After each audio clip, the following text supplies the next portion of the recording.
Good morning. Morning. How we doing? Good. How are you? Good. So, everybody ready for the cameras? We obviously today the camp last day. Can you kind of summarize what you've seen so far for camp? Yeah. I thought our guys have done an outstanding job. Really in the details and the discipline that it takes to go through a preseason camp. I think they've come out every day with kind of a mindset of how do I improve. And that's really always been what we're doing. We're about the process. And so can we be better today than we were yesterday? And I think our guys have really embraced that. Keith Belton deserves a lot of credit because he's with them for so long. So from January to today, or to camp starting on the 2nd, KB's had a great effect on them. And I think the players have really understood that. And it's, comparing themselves to themselves, not to anybody else. And, how can they grow? Camp for us is about growth, not comfort. And I think the players embrace that. So we're excited. They're excited about today. But as we talked about, it's not over. It's really just the beginning. So what happens now is we'll take tomorrow off. And then we'll start game week on Sunday and get ready for a really good Coastal team. Coach, you arguably have had a lot of evaluations, maybe even more than past years. Where are you at in evaluating who will be the starter in terms of the quarterback? We're exactly right where we want to be. Does the quarterbacks in the quarterback room, do they know who the starter will be? No, because we haven't even got into that with those guys yet. How far along in the process are you in kind of selecting who that starter will be? We're at day 28 of our evaluations. So we're right where we want to be. We'll have a starter for when we get rolling for Coastal. Last time we talked about this, you did it 2 days before the Cincinnati game when it was Wilton and those guys. Did you like that timeline? Was that a good in retrospect? Honestly, don't even remember that timeline. So okay. The fact that it was 2 days before, I don't. Coach, I don't remember that. Sure. Sorry if I missed this, but I've been wondering, how's your dog? He's good. He actually has 6-week X-rays coming on next Friday. So, but he's moving around back. He doesn't feel sorry for himself, so he took it full speed. We got to slow him down a little bit because I don't think he still understands that he got hurt, but he's getting back there. I appreciate you asking. Yeah, no, I've been wondering. Yeah. Chip, when you're determining starters at certain positions and you don't have any live periods during August, can it be tough sometimes? Because, let's say Carson Steele breaks tackles, right? And you will not have really seen that. We see that, though. We see it full speed. The only thing we don't do is we don't take people to the ground. So we're full speed blocking. We're full speed coming off of blocks. Which guys are in position to make a tackle? Not a guy that's sticking an arm out and saying, hey, I got him. Are they in position to sink their hips, bend their knees, and tap off on the hip? So it's simulating what a tackle would be so how many guys on our defensive side of the ball can get themselves in a position to make a tackle. The only thing we don't do is just take guys to the ground. But if you ask our O-line and D-line and told them that it's not live, then they'd look at you a little sideways because we come off the football, we double team, we do pods, we do everything. It's a tough, hard-nosed physical practice. The only thing we don't do is we do not cut block our defensive players because we don't want anybody on the ground, and we just don't tackle to the ground. Going back to your quarterbacks, what have you seen from some of the younger guys on your roster, Justin, Dante, from this entire offseason? What has been your evaluation? Yeah, I've seen growth, and I've seen those guys. Part of what our mantra is getting better every day. So, the difference between maybe them and Ethan and Colin is they just don't have the experience. They obviously have the talent, but I've seen them grow. And as we continue to go through situations, we got a 2-minute drill today, we got a red zone drill today. We've seen those guys grow in those certain situations. And if mistakes were made the first time we did the 2-minute drill, the next time we do the 2-minute drill, they've corrected that mistake. So the one thing about those guys that's been really impressive is their growth. And obviously, Colin, the oldest, probably the most experienced at quarterback. What has been your evaluation of him throughout? He's been exactly what we thought he was. He's a really, really talented player that's got a lot of experience and a lot of snaps underneath his belt, and really has a unique skill set. He's probably the biggest in the group. Justin's the biggest, but Colin's probably the second biggest, and can really run. He's got a strong arm. He's a really talented player, so been really impressed with him. Would you characterize that competition as particularly very close, or? Oh yeah, it's close, and that's a good thing. I think we have at all positions here more depth than we've had in the past, which is a positive because you're going to have to lean into that. So we look at it as a positive at all positions, whether it be wide receiver, tight end, inside linebacker. We have a lot of players at inside linebacker that have played a lot of football for us and will play a lot of football for us. So D-line is like that. There's a lot of spots where we have more depth than we've had in the past, so that's a positive. How's DTR. Kamari Ramsey done? Yeah. And you're foreseeing him getting some playing time this Oh, year. yes. Yeah, I think Kamari's been outstanding. We consciously redshirted him last year, so we actually didn't play him in the Cal game so we could play him in the bowl game so that he had 4. But he's been outstanding at both safety spots.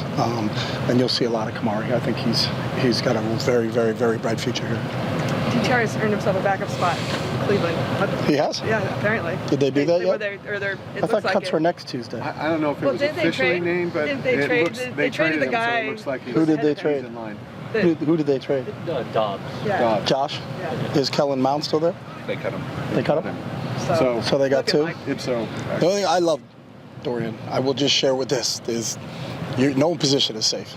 Because they could trade for somebody on Monday and you're like, hey, I was the backup for 2 days. So, Fair. but he deserves it. I've talked to him a few times. I thought he's played really, really well in the preseason, and I'm happy for him. But the people around here that have seen him on a daily basis, it's not a surprise to us. I saw Coach Stefanski this summer, and he marveled and was telling me about how well Dorian worked in the off-season program, in the OTAs, and the minicamp, and he was excited about what this preseason camp was going to be for him. So I think they know what they had when they got him. So. Usually you're asked about the evaluation of players and not coaches, but since you have a new defensive coordinator that's been here throughout camp, Yeah, what well, have he's you been seen there since last February. So. Yeah, what have you seen out of him that think, you kind of liked how he incorporated Danton's his outstanding. style? I think he's a really, really good teacher. Very impressed with him in the classroom in front of the entire defense, just going over what our schemes are and what he wants and his vision for what our defense will look like. He does a great job with the coaching staff when you watch him in staff meetings, in terms of how they interact. And he's really collaborative because we have a lot of really talented coaches on that side of the ball. And I think they all have a piece in what this is. It's not, whether it's our offense or our defense, it's not one coach's offense or defense. It's the entire coaching staff's. So I think he's done a really good job there, and I love his demeanor and his ability to teach on the field and how he thinks in in-game situations, because we do a lot of situation work that's not only good for our players, but it's really good for the coaching staff to understand. It could be first and 10 on the 50-yard line, but we throw a 40-yard pass and now we're in the red zone and we got to be able to react. And offense may try to hurry up and do something, but the defense has to be able to combat that. And he's done a really good job of that so far during this preseason. Do you think that the defense will look much different from last season? Yeah, I think because there's different players and different personalities over there. So, you talked about Kamari Ramsey, and our safeties. We have 2 new safeties that we're going to have because Mo Osling's not here, Blaylock's not here, to replace some of those guys. But the other core nucleus is back, so we'll look a little bit different maybe on the back end. But we're excited about where they're headed right now. But in terms of scheme and what Coach Lynn brings kind of to the table? Same thing. I think football's football. It's 11 on 11, so there may be tweaks here and there, but it's still, we've got to be able to get off blocks. We've got to be able to tackle well in space. We've got to be able to keep the ball in front of us, and we need to be able to affect the quarterback. Who are some of the other younger guys that you could see maybe getting some playing time? Like you're talking about defensive backfield, Corey Stewart, Isaiah Newcomb. How has Grant Bucky also looked? I've got some reports that he's been impressive. Yeah, Buck's been really impressive, and I think sometimes the early enrollees will stick out a little bit more than some of the kids that got here in June, just because of time served. Is that they got a better understanding. Part of being able to play fast is not being tentative. Part of not being tentative is knowing what you're doing. So if you just got here and your first practice was August 2nd, it's totally different than if you got here on January 2nd. So Bucky's done a really nice job up front. I think Donovan Palat at linebacker is a young player that's really stood out, but he can be a linebacker, he can be a safety. He's a real versatile player for us. So I know Danton's doing a lot of different things with Donovan and how we can deploy him. And part of our discussions today and tomorrow is with young guys that have the redshirt ability, like where are we using them? Are they guys you want to try to get them if they deserve to and they've earned it? Can you play him in 4 games? Or in Kamari's situation, he played in 4 games, but then he still has an opportunity to redshirt. So that new rule, I think, is something that in the past you didn't have to think about, because if you played him, it burned it. Now you can get those guys experience. So there's those are 2 guys on defense that stand out that we need to have discussions about as a staff about where they'll fit in, because not only will they play defensively, if you are going to play them in a game, then you need to get them in on special teams also, because what you don't want to do is play a kid for 2. He played in 2 snaps in the Coastal Carolina game. That counts as 1 game. Well, then why did we play him? That's not you got to kind of plan that out a little bit better so that you have a really good understanding of what you're doing and trying to get that working. And if you feel you want to retain a red shirt, you wouldn't necessarily play him on special teams throughout the season, right? No, you wouldn't play him on special teams throughout the season, but you'd play him in that game. So whatever 4 games, and that's Those really 4 the discussion. games, In those 4 games, what I don't want is a kid used a game and for 3 snaps. Well, then why did we play him? Right. If we're going to put him in, then he needs to get defensive snaps, he needs to get special team snaps, and we need to use him. If not, then we don't worry about it. But that's really where we're, those are the ones that you worry about. Is that did you have a kid that used 4 games, but 2 of the games he didn't even really play. So if we're going to play him, we have to play him. Good question. When we spoke to Ethan earlier in camp, he made a point to single out that there was no resentment in this quarterback room. How important is it with so many varying degrees of experience for that professionalism to kind of show out? Yeah, I think that's kind of pervasive throughout the team, which is unique about this group. I think this team is really connected, and I think they genuinely care about each other, and they're happy when other people have success. There's not a selfish gene where I want to win, but I don't want him to play really well because that's going to take playing time away from me. I think they all have to make sacrifices, and I think that's one of the definitions of mental toughness. Am I going to do something when it doesn't benefit me, but it benefits the team? And we have guys like that. Ethan's a prime example of it, but I think that room has got a bunch of really mature, and I think that's really what it is. It's a sign of maturity, that you want everybody to be successful. You want everybody to be at their best at their ability, because you're not sure when you count on it. Because you could be named the starter and on the second play of the game roll your ankle.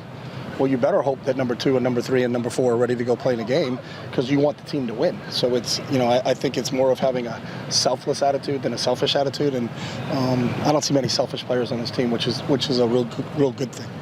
I'm always standing on this side of you, so I didn't really notice it till today, but it looks like you got a bracelet on. Can you tell us what that is? That's my wife and my 3 dogs. Okay, awesome. Thank you for noticing that. Is it new, or did I just? No, I've had this for a couple years. All right. We've Bad all report. seen it, Ben. Coach. Thank you so much. We good? I appreciate All it. right. Thanks for asking. Thanks. Appreciate it. All right. Don't you guys